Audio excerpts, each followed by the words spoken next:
was cold and dark out in the road, and the rain did not stop for a minute. But in the little living room of number 12 Castle Road it was nice and warm. Old Mr. White and his son Herbert played chess, and Mrs. White sat and watched them. The old woman was happy because her husband and her son were good friends, and they liked to be together. "Herbert's a good son," she thought. "We waited a long time for him, and I was nearly 40 when he was born. But we are a happy family." And old Mrs. White smiled. It was true. Herbert was young, and he laughed a lot, but his mother and his father laughed with him. They had not got much money, but they were a very happy little family. The two men did not talk because they played carefully. The room was quiet, but the noise of the rain was worse now, and they could hear it on the windows. Suddenly, old Mr. White looked up. "Listen to the rain," he said. "Yes, it's a bad night," Herbert answered. "It's not a good night to be out." "But is your friend Tom Morris coming tonight?" "Yes, that's right. He's coming at about 7 o'clock, the old man said. "But perhaps this rain—" Mr. White did not finish, because just then the young man heard a noise. "Listen," Herbert said. "There's someone at the door now." "I didn't hear a noise," his father answered. But he got up from his chair and went to open the front door. Mrs. White got up too, and began to put things away. Mr. White said, Come in, Tom. It's wonderful to see you again. What a bad night. Give me your coat, and then come into the living room. It's nice and warm in there." The front door was open, and in the living room Mrs. White and Herbert felt the cold. Then Mr. White came back into the living room with a big, red-faced man. "This is Tom Morris," Mr. White told his wife and son. "We were friends when we were young. We worked together before Tom went to India. Tom, this is my wife, and this is our son, Herbert." "Pleased to meet you," Tom Morris said. "Pleased to meet you, Mr. Morris," Mrs. White answered. "Please come and sit down." "Yes, come on, Tom," Mr. White said. "Over here, it's nice and warm." "Thank you," the big man answered, and he sat down. "Let's have some whiskey," old Mr. White said. "You need something to warm you on a cold night." He got out a bottle of whiskey, and the two old friends began to drink and talk. The little family listened with interest to this visitor from far away, and he told them many strange stories.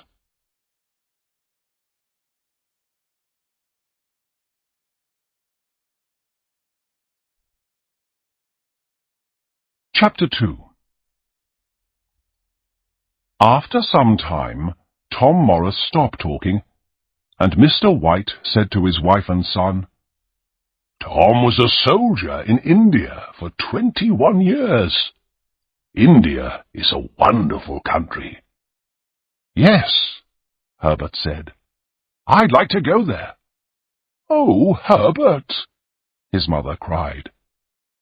She was afraid because she did not want to lose her son. "I wanted to go to India too," her husband said. "But—" "It's better for you here," the soldier said quickly. "But you saw a lot of strange and wonderful things in India. I want to see them too one day," Mr. White said. The soldier put down his whiskey. "No," he cried. "Stay here." Old Mr. White did not stop. "But your stories were interesting," he said to Tom Morris. "What did you begin to say about a monkey's paw?" "Nothing," Morris answered quickly. "Well, nothing important." "A monkey's paw?" Mrs. White said. "Come on, Mr. Morris, tell us about it," Herbert said. Morris took his whiskey in his hand, but suddenly he put it down again. Slowly he put his hand into the pocket of his coat, and the White family watched him. "What is it? What is it?" Mrs. White cried. Morris said nothing. He took his hand out of his pocket. The White family watched carefully, and in the soldier's hand they saw something little and dirty. Mrs. White moved back, afraid, but her son Herbert took it and looked at it carefully. "Well, what is it?" Mr. White asked his friend. "Look at it," the soldier answered. "It's a little paw. A monkey's paw." "A monkey's paw?" Herbert said, and he laughed. "Why do you carry a monkey's paw in your pocket, Mr. Morris?" he asked the old soldier. "Well, you see," Morris said, "this monkey's paw is magic." Herbert laughed again, but the soldier said, "Don't laugh, boy. Remember, you're young. I'm old now, and in India I saw many strange things." He stopped talking for a minute, and then he said, "This monkey's paw can do strange and wonderful things. An old Indian gave the paw to one of my friends. My friend was a soldier, too. This paw is magic because it can give 3 wishes to 3 people."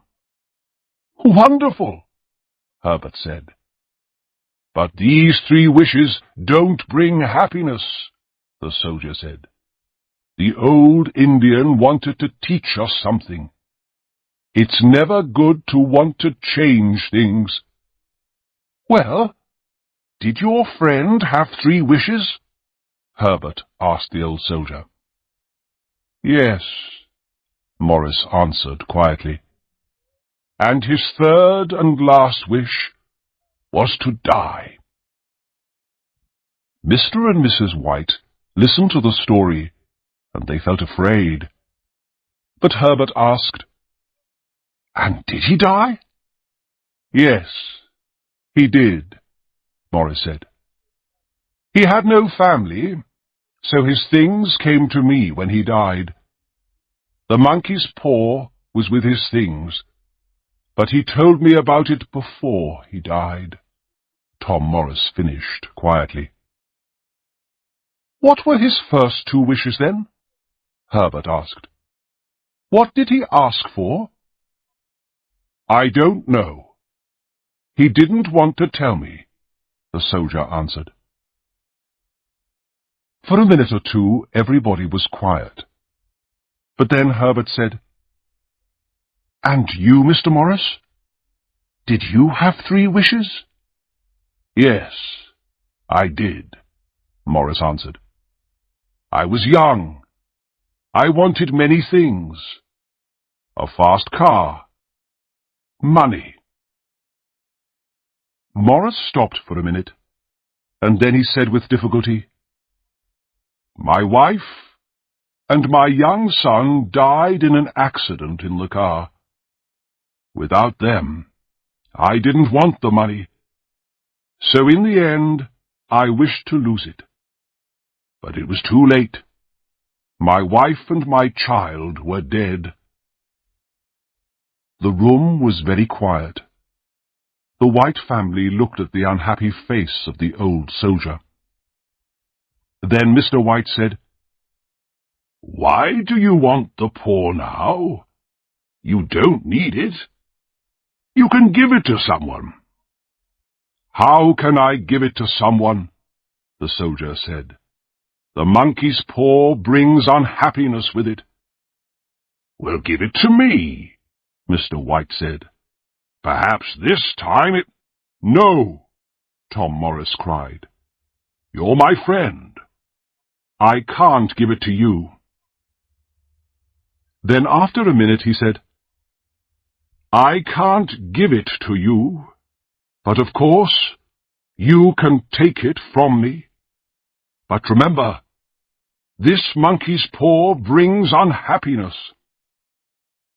Old Mr. White did not listen, and he did not think. Quickly he put out his hand, and he took the paw. Tom Morris looked unhappy, but Mr. White did not want to wait. "What do I do now?" he asked his friend. "Yes, come on, father," Herbert said. "Make a wish," and he laughed. The soldier said nothing, and Mr. White asked him again, "What do I do now?" At first the old soldier did not answer, but in the end he said quietly, "Okay, but remember, be careful. Think before you make your wish." "Yes, yes," Mr. White said. "Take the paw in your right hand, and then make your wish." "But—" Tom Morris began. "Yes, we know," Herbert said. "Be careful." Just then, old Mrs. White stood up, and she began to get the dinner. Her husband looked at her. Then he smiled and said to her, "Come on, help me. What can I wish for? We need money, of course." Mrs. White laughed, but she thought for a minute, and then she said, "Well, I'm getting old now, and sometimes it's difficult to do everything. Perhaps I need 4 hands and not 2. Yes, ask the paw to give me 2 more hands." "Okay, then," her husband said, and he took the monkey's paw in his right hand. Everybody watched him, and for a minute he waited. Then he opened his mouth to make his wish. Suddenly Tom Morris stood up. "Don't do it!" he cried. The old soldier's face was white. Herbert and his mother laughed, but Mr. White looked at Tom's face. Old Mr. White was afraid, and he put the monkey's paw into his pocket.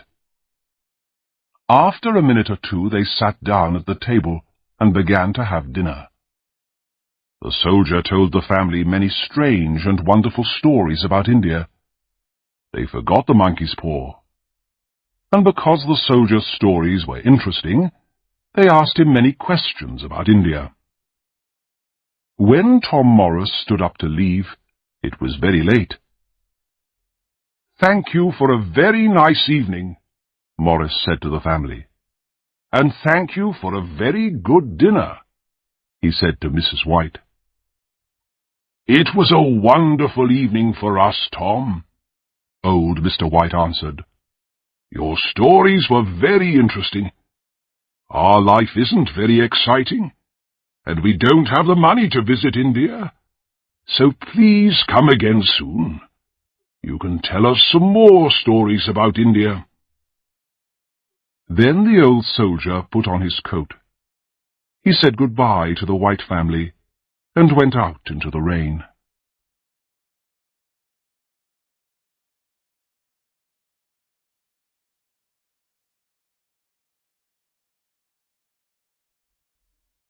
Chapter 3. It was nearly midnight.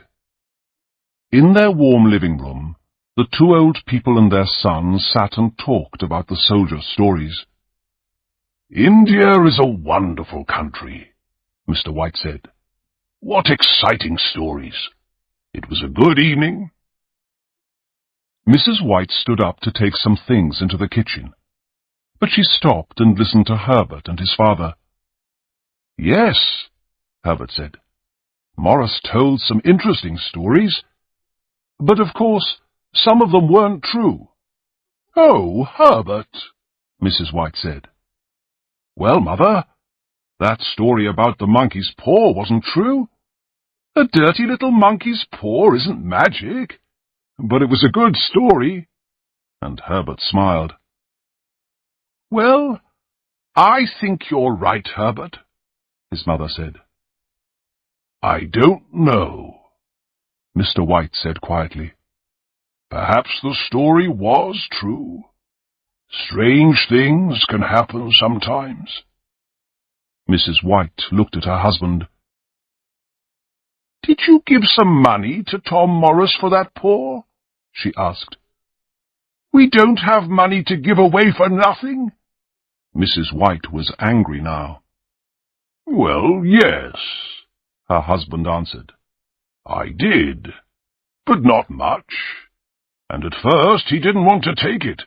He wanted the monkey's paw." "Well, he can't have it," Herbert laughed. "It's our paw now, and we're going to be rich and happy. Come on, Father, make a wish."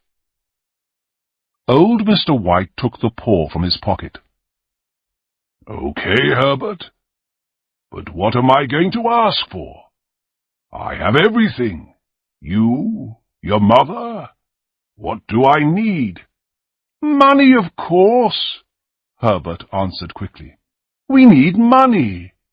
You're always thinking about money. That's because we haven't got very much of it. With money, you can pay for this house. It can be your house. Go on, Father. Wish for £30,000. Herbert stopped talking, and his old father thought for a minute. The room was quiet, and they could hear the rain on the windows. Then Mr. White took the monkey's paw in his right hand. He was afraid, but he looked at his wife, and she smiled at him. "Go on," she said. Slowly and carefully, Mr. White said, "I wish for £30,000. Suddenly, he gave a cry, and Mrs. White and Herbert ran to him. "What's the matter, Father?" Herbert asked. "It moved," Mr. White cried. "The monkey's paw! It moved!" They looked at the paw. It was now on the floor and not in the old man's hand. The family watched it, and they waited, but it did not move again. So the little family sat down again, and they waited. Nothing happened. The noise of the rain on the windows was worse now, and their little living room did not feel nice and warm. Mrs. White said, "It's cold. Let's go to bed." Mr. White did not answer, and in the end Herbert said, "Well, there's no money, Father. Your friend's story wasn't true." But Mr. White did not answer. He sat quietly and said nothing. After some time, Mrs. White said to her husband, "Are you okay?"